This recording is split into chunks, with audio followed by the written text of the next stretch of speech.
Je me souviens de ce soir-là comme si c'était hier, j'ai claqué la porte de l'appartement familial. Le cœur en miettes, en hurlant que je ne reviendrai plus jamais. Ma mère, les yeux emplis de larmes et de rage, m'a traité de pécheresse, de traîtresse à notre sang. Et mon père, silencieux comme une ombre, a simplement tourné le dos, comme si j'avais cessé d'exister. J'ai toujours été celle qui portait tout sur ses épaules. À Paris, dans notre petit appartement du quartier de Belleville, où les rues bruissent de vie entremêlée, j'étais le pilier de la famille. Maya, c'est moi. 28 ans. Une carrière dans la finance qui me rapportait assez pour payer le loyer, les factures, et même les études de ma petite sœur. Mes parents, immigrés d'Espagne il y a des décennies, avaient tout sacrifié pour nous offrir une vie meilleure en France. Mon père travaillait comme ouvrier dans une usine, ma mère comme femme de ménage. Mais c'était moi, avec mon diplôme de l'université, qui assurait l'essentiel. Il m'appelait en riant, le porte-monnaie de la famille. Un surnom affectueux, disait-il, mais qui pesait comme une chaîne invisible. Chaque matin, je me levais aux aurores pour prendre le métro vers la Défense, ce quartier des affaires où les tours de verre reflètent le ciel gris de Paris. Mon travail chez une banque internationale était exigeant, analyse de marché, réunions interminables, et cette pression constante de performer. Mais je le faisais pour eux. Pour voir le sourire de ma mère quand elle achetait des fruits frais au marché. Pour entendre mon père vanter mes succès à ses amis. Ma sœur, Elena, 19 ans, étudiait les arts à la Sorbonne. Et c'était moi qui finançais ses pinceaux et ses toiles. Je n'avais pas de vie à moi. Pas vraiment. Les soirées étaient passées à cuisiner des plats espagnols traditionnels paella. Tortilla pour rappeler nos racines. Même si nous vivions en France depuis si longtemps que notre accent s'était adouci. C'est lors d'une de ces journées épuisantes que j'ai rencontré Lila. Elle travaillait comme graphiste freelance et exposait ses œuvres dans une petite galerie du Marais. J'y étais allée par hasard, invitée par une collègue pour un vernissage. Lila avait 27 ans. Des cheveux auburn qui cascadaient comme une rivière automnale. Et des yeux bleus qui semblaient capturer la lumière des tableaux autour d'elle. Elle portait une robe fluide, imprimée de motifs abstraits. Et son sourire était comme un rayon de soleil perçant les nuages parisiens. Nous avons discuté devant une de ses toiles. Une représentation abstraite de la scène au crépuscule. Avec des touches de rouge et d'or qui évoquaient la passion cachée. Cette peinture. Elle parle de secrets enfouis sous la surface. M'avait-elle dit. Sa voix douce et mélodieuse. Avec un léger accent du sud de la France. J'avais ri. Un peu nerveuse. En répondant que je connaissais bien les secrets ceux des comptes bancaires. Au moins. Notre conversation s'était prolongée tard dans la soirée. Autour d'un verre de vin rouge dans un bistrot voisin. Lila parlait de ses rêves. De voyager en Espagne pour s'inspirer des maîtres comme Picasso. Et moi. Pour la première fois. Je me sentais écoutée. Vraiment. Pas comme un porte-monnaie. Mais comme une personne avec des désirs profonds. Les jours suivants. Nous nous sommes revus. Des promenades le long de la Seine. Des cafés partagés dans les ruelles pavées du quartier latin. Lila me racontait son enfance à Marseille. Élevée par une mère célibataire. Libre et artiste. Elle était ouverte. Vivante. Tout ce que je n'osais paraître. Petit à petit, une chaleur inattendue s'est installée en moi. Ses mains effleurant les miennes par accident. Ses regards prolongés qui faisaient battre mon cœur plus fort. J'avais toujours su, au fond de moi, que les hommes ne m'attiraient pas vraiment. Mais en France, dans ma famille conservatrice aux racines espagnoles catholiques, on n'en parlait pas. C'était un secret que j'avais enterré profondément. Un soir, sous un pont de Paris, alors que la tour Eiffel scintillait au loin, Lila m'a embrassée. Ses lèvres étaient douces, comme une promesse de liberté.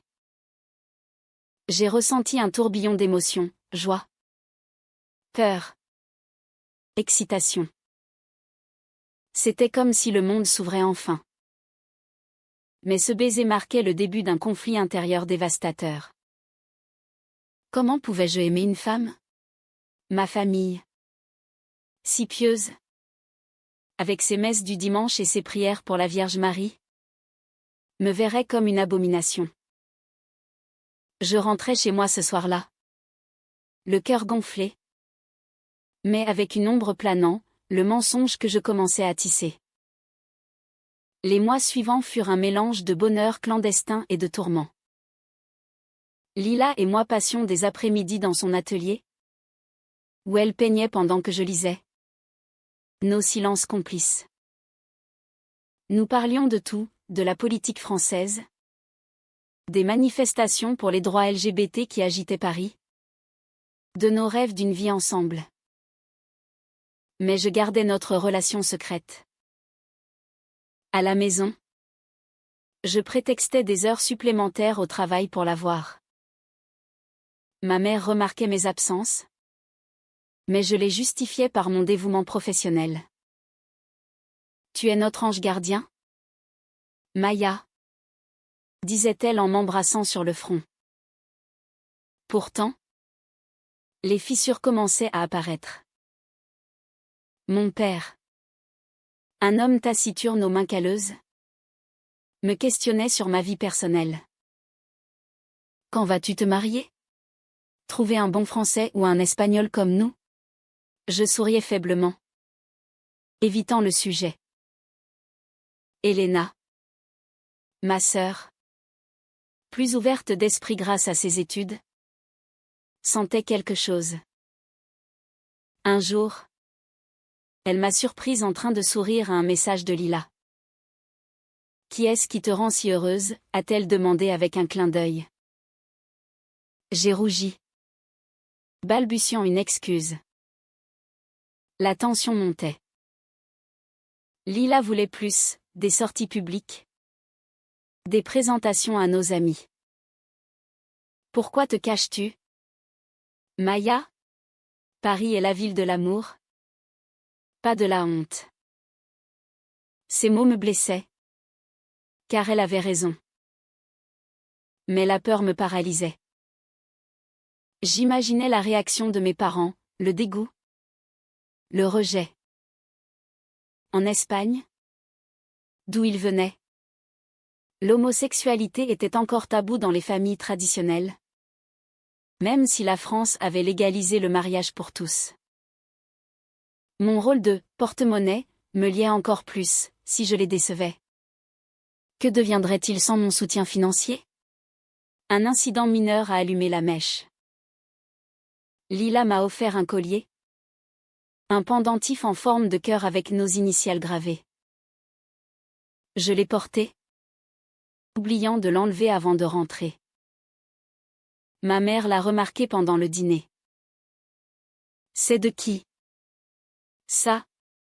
Un amoureux secret? J'ai hésité. Et c'est là que le mensonge a commencé à s'effriter. Elena, curieuse, a fouillé mon téléphone un soir où je dormais. Elle a vu nos messages, nos photos. Au lieu de me confronter, elle a tout raconté à nos parents, pensant bien faire, croyant que c'était une phase. La confrontation fut violente, Émotionnellement. Mon père a hurlé, invoquant Dieu et la famille. Ma mère pleurait, me traitant de pécheresse qui souillait notre honneur. Après tout ce que nous avons fait pour toi, tu nous remercies en devenant. Ça, Elena, regrettant son geste, essayait de calmer les esprits, mais le mal était fait.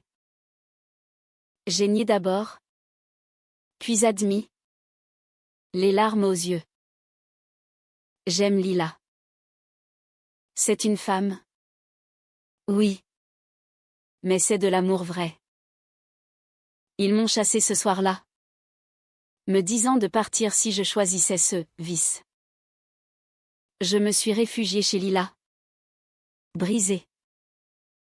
Elle m'a serré dans ses bras, murmurant des mots d'amour. Mais le conflit ne faisait que commencer. Sans famille. Je me sentais perdue. Même avec elle. Et puis, il y avait ce secret plus profond que Lila ignorait encore, mon rôle financier. Comment allais-je gérer cela? Les jours suivants furent un tourbillon de chaos. Installé temporairement chez Lila, dans son petit appartement du Marais rempli de toiles et de livres d'art, je me sentais comme une fugitive. Paris, avec ses boulevards animés et ses cafés bondés, me semblait soudain hostile. Chaque coin de rue me rappelait ma famille, le marché de Belleville où ma mère achetait des olives espagnoles, le parc où Elena et moi jouions enfants. Lila essayait de me consoler, cuisinant des plats provençaux pour me changer les idées ratatouille. Bouillabaisse mais rien n'apaisait la douleur lancinante en moi. Je continuais à travailler, mécaniquement, pour subvenir à mes besoins. Mais les appels de ma sœur me hantaient. Elena m'envoyait des messages, Maya, reviens. Maman pleure tous les soirs. Papa ne parle plus. Je répondais vaguement, déchiré entre la loyauté familiale et mon amour pour Lila. Un soir, Lila m'a confronté. Tu ne peux pas les laisser te détruire comme ça. Nous sommes en France. En 2025. Pas au moyen âge. Les lois nous protègent. Elle avait raison. Mais le poids culturel était écrasant. Mes parents, bien que français d'adoption, gardaient les valeurs espagnoles conservatrices, influencées par l'Église. Puis vint la trahison qui m'a ébranlée. Elena, sous la pression de nos parents, a révélé à des cousins en Espagne notre secret. Bientôt, les appels affluaient, des oncles, des tantes, me condamnant au nom de la tradition. Tu es une honte pour le nom de famille, hurlait un oncle au téléphone. Pire encore, ils ont commencé à propager des rumeurs sur les réseaux sociaux. Ces plateformes où les secrets deviennent publics en un clic. Lila, furieuse, voulait riposter. Mais je l'en ai empêché. C'est ma famille, disais-je, même si cela me tuait. Au milieu de ce tumulte, notre relation s'approfondissait. Lila me montrait Paris sous un nouveau jour, des expositions au Louvre, des promenades nocturnes aux Tuileries où nous nous tenions la main sans peur. Elle peignait un portrait de moi, capturant mes yeux verts avec une tendresse infinie. Tu es belle, Maya, dans ta vulnérabilité, murmurait-elle. Ces moments étaient des oasis de paix, où je me sentais aimée pour qui j'étais, pas pour ce que je donnais. Mais les conflits internes s'intensifiaient. Je continuais à envoyer de l'argent à ma famille en secret, via des virements bancaires anonymes. C'était mon rôle. Après tout, Lila l'a découvert un jour, en voyant un relevé. Tu les finances encore? Après ce qu'ils t'ont fait? Sa voix tremblait de colère. J'ai expliqué, ils ont besoin de moi. Sans cela, ils sombrent. Cela a créé une faille entre nous. Lila voyait cela comme une faiblesse. Une chaîne qui m'empêchait d'avancer. Choisis. Maya, eux ou nous. La crise culmina lors d'une manifestation pour les droits LGBT à la place de la République. Lila m'y avait traîné, espérant que cela me libère. Des drapeaux arc-en-ciel flottaient. Des discours enflammés résonnaient. Pour la première fois, je me sentais partie d'une communauté. Mais au milieu de la foule, j'ai aperçu Elena. Elle était venue, seule, avec un pancarte disant « J'aime ma sœur ». Nos regards se sont croisés. Et elle s'est approchée. Larmes aux yeux. Maya. Pardonne-moi. J'ai tout dit par peur. Mais je t'accepte.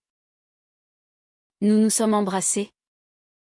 Un moment de réconciliation inattendue. Pourtant, cela a semé le doute chez Lila. Ta famille te manipule. Elena est leur espionne. Elle devenait paranoïaque, jalouse de ce lien sanguin. Je défendais Elena, elle est jeune. Elle a commis une erreur. Les disputes s'enchaînaient. Un soir, après une querelle violente, Lila est sortie en claquant la porte. Je l'ai attendue toute la nuit, rongée par l'angoisse. Elle est rentrée au petit matin, sentant le vin, et a avoué avoir passé la soirée avec une ex-amie. Pas de trahison physique, mais émotionnelle. J'avais besoin de quelqu'un qui me comprenne, a-t-elle dit. Cela m'a brisée. La femme que j'aimais, celle pour qui j'avais tout sacrifié, me trahissait à son tour. Je me suis sentie seule, comme si le monde entier conspirait contre moi. Le lendemain, j'ai pris une décision difficile, contacter mes parents pour une confrontation finale. J'ai fixé un rendez-vous dans un café neutre, près de Notre-Dame. Lila voulait venir, mais j'ai refusé. C'est mon combat. La rencontre fut tendue. Mon père, les yeux baissés, murmura, « Nous t'aimons. Mais cela va contre nos croyances. » Ma mère pleurait, « Pense à ton âme. Maya. » Je leur ai parlé de mon amour pour Lila. De comment cela me rendait heureuse. Elena intervenait, défendant les valeurs modernes françaises. Pour la première fois, mon père a admis, peut-être que nous devons changer. Ce n'était pas une acceptation totale, mais un pas. Je suis repartie avec un espoir fragile. De retour chez Lila, je lui ai tout raconté. Elle m'a écoutée, puis embrassée. Je suis désolée pour hier. Je t'aime trop pour te perdre. Nous avons passé la nuit à parler, à recoller les morceaux. Mais un secret plus sombre planait, j'avais découvert que Lila cachait quelque chose. En fouillant par accident dans ses affaires, j'avais trouvé des lettres d'une ancienne amante en Espagne. Était-ce une coïncidence avec mes racines? Le doute s'installait. Les semaines suivantes, la tension montait. Lila évitait les sujets sur son passé, se concentrant sur nous. Nous planifions un voyage à Marseille, pour nous évader. Mais lors d'une soirée avec des amis, une femme est apparue, Sofia, l'ex de Lila, venue d'Espagne. Elle était venue à Paris pour la reconquérir. Lila a nié tout lien actuel, mais Sofia a révélé des messages récents. La trahison était là. Crue et douloureuse. J'ai fui. Le cœur en lambeaux. Seule dans les rues de Paris, sous une pluie battante, je me suis effondrée. Comment tout avait-il tourné si mal? La révélation de la trahison de Lila m'a plongée dans un abîme de douleur. Je suis rentrée chez elle pour prendre mes affaires, les yeux gonflés de larmes.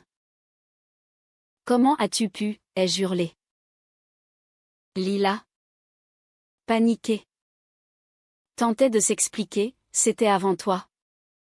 Maya. Sofia m'a contacté récemment. Mais je n'ai rien fait.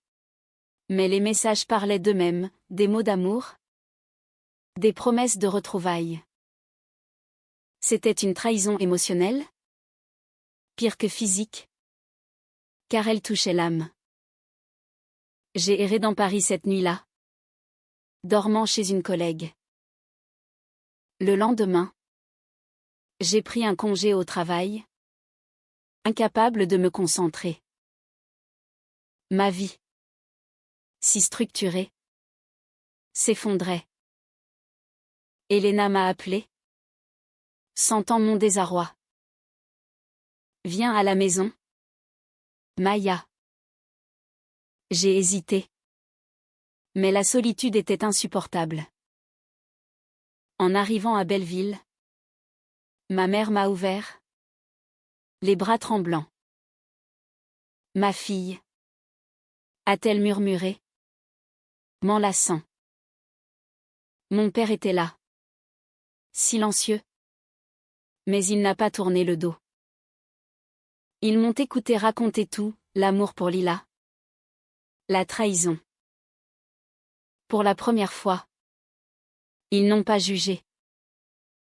Ma mère a dit, l'amour est compliqué. Peu importe qui. Mais la trahison, ça brise.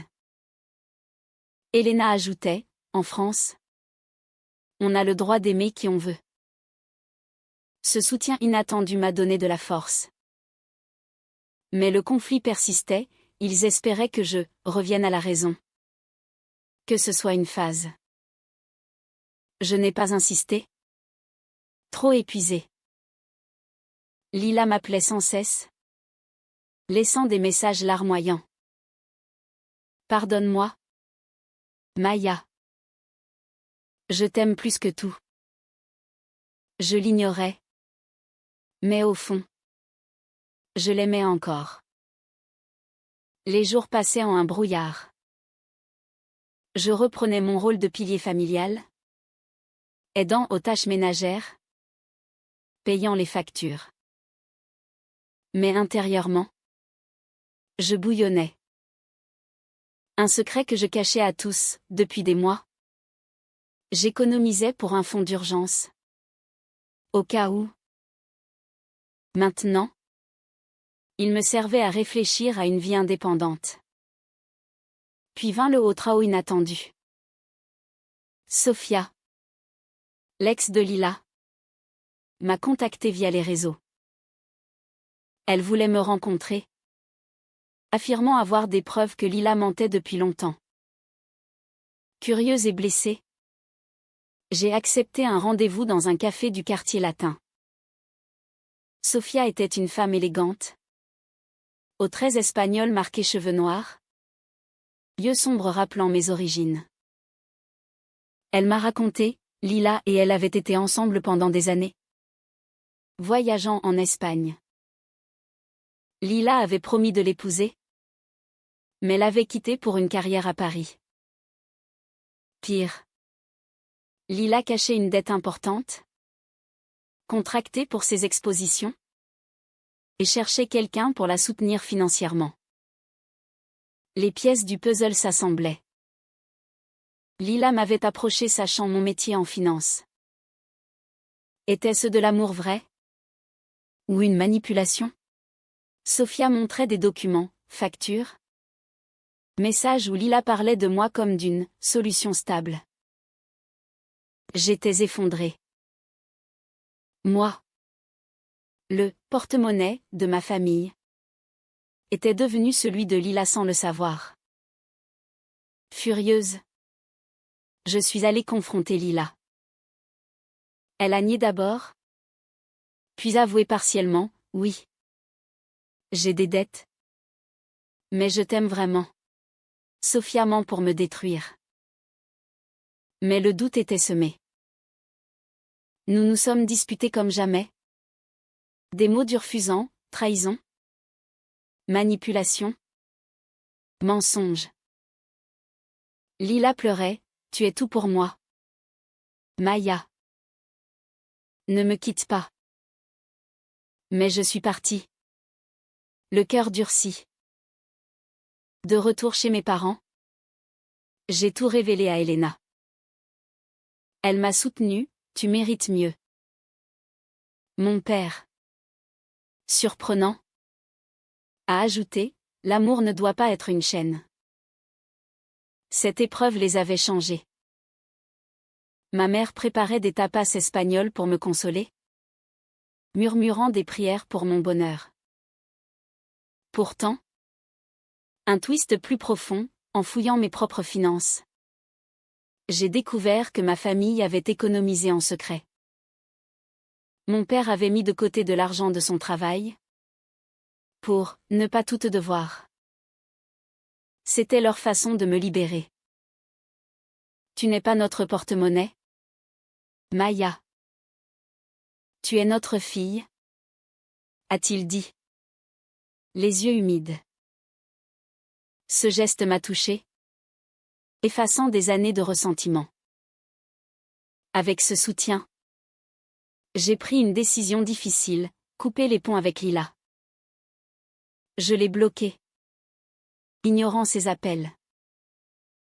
Mais le destin en décida autrement. Lors d'une exposition d'art où Elena m'avait emmenée pour me distraire, je suis tombée sur Lila. Elle exposait une toile, un portrait de nous deux, enlacés sous la tour Eiffel, avec des couleurs vives symbolisant l'espoir. Elle s'est approchée. Vulnérable, c'est pour toi. Je paie mes dettes seule maintenant. Sophia voulait nous séparer. Ces mots m'ont ébranlé. Était-ce une manipulation de plus? Ou une vérité? Nous avons parlé des heures. Dans un parc voisin. Lila a admis ses erreurs, les dettes, les contacts avec Sophia par peur. Mais mon amour pour toi est pur. Je l'ai cru. Partiellement. Nous avons décidé d'une pause. Pour guérir. Les mois suivants furent une reconstruction. Je me suis concentrée sur moi, thérapie. Voyage solo en France-Normandie. Provence. Ma famille s'ouvrait, ils ont rencontré des amis LGBT. Lu des livres sur le sujet. Mon père a même dit, si elle te rend heureuse, amène-la un jour. C'était un progrès immense. Mais le vrai ôtera au vin lors d'une fête familiale. Lila est apparue, invitée par Elena en secret. Elle s'est excusée auprès de tous, parlant de son amour sincère. Mes parents, après un silence tendu, l'ont acceptée pour un essai. C'était chaotique, avec des larmes et des rires. La réconciliation avec Lila n'était pas un conte de fées. Nous avons repris lentement, avec des règles, transparence totale, thérapie de couple. À Paris, où l'amour est célébré dans chaque café, nous redécouvrions notre lien. Lila vendait plus de toiles, remboursant ses dettes sans mon aide. Je me sentais respectée, pas utilisée. Ma famille évoluait. Ma mère cuisinait pour Lila, mélangeant saveurs espagnoles et françaises. Et c'est cette paella avec du fromage français, disait-elle en riant. Mon père discutait art avec elle, surpris par son talent. Elena devenait notre alliée, organisant des sorties. Mais des tensions persistaient, des remarques occasionnelles sur la normalité. Des prières silencieuses de ma mère. Je les confrontais doucement, défendant notre amour. Un conflit majeur surgit lors d'un voyage en Espagne. Nous y allions pour visiter la famille élargie. Test ultime. À Madrid, chez des cousins, l'accueil fut froid. En France, peut-être. Mais ici, c'est contre Dieu, murmura une tante. Lila, fière, répondit, l'amour n'a pas de frontières. Cela déclencha une dispute familiale, avec des cris et des accusations. Mon oncle nous chassa, nous traitant de pécheresses. De retour à Paris, cela renforça notre lien, mais blessa profondément. J'eus une crise, étais-je prête à perdre mes racines pour elle? Lila me rassura, nous créerons nos propres traditions. Nous parlions de mariage, légal en France, un symbole de défiance. Puis, un secret enfoui refit surface. En triant de vieux papiers, je trouvai des lettres de ma grand-mère espagnole, révélant que ma tante avait eu une relation similaire, cachée par honte. C'était un héritage de secrets familiaux. Je confrontai ma mère, pourquoi n'as-tu rien dit? Elle pleura, pour te protéger. Mais maintenant, je vois que l'amour gagne. Cette révélation apporta de la compréhension. Ma famille s'excusa pour leur hypocrisie. Mon père organisa une messe inclusive, invitant un prêtre progressiste. C'était un pas vers l'acceptation. Pourtant, Lila cachait encore quelque chose. Lors d'une exposition, Sofia réapparut, affirmant que Lila lui devait de l'argent. Lila avoua, elle avait emprunté à Sofia pour une toile, sans me le dire. Nouvelle trahison. Je ne voulais pas t'inquiéter, dit-elle. Furieuse, je partis. Seule, je réfléchis à mes choix. Étais-je condamnée à être le pilier? Même en amour? Elena me conseilla, choisis ton bonheur. Je décidai de confronter Lila une dernière fois. Dans son atelier, sous la lumière tamisée, elle s'agenouilla, je jure. C'est la fin des secrets. Marions-nous? Pour prouver. Émue, j'acceptai. La préparation du mariage fut chaotique, famille réticente, amis soutenants. Le jour J. À la mairie de Paris, avec vue sur la Seine, nous échangeâmes des vœux. Mes parents étaient là. Ma mère pleurant de joie mêlée. Tu es heureuse? C'est tout ce qui compte. Mais un twist final, pendant la réception. Sofia cracha la fête. Ivre. Hurlant des accusations.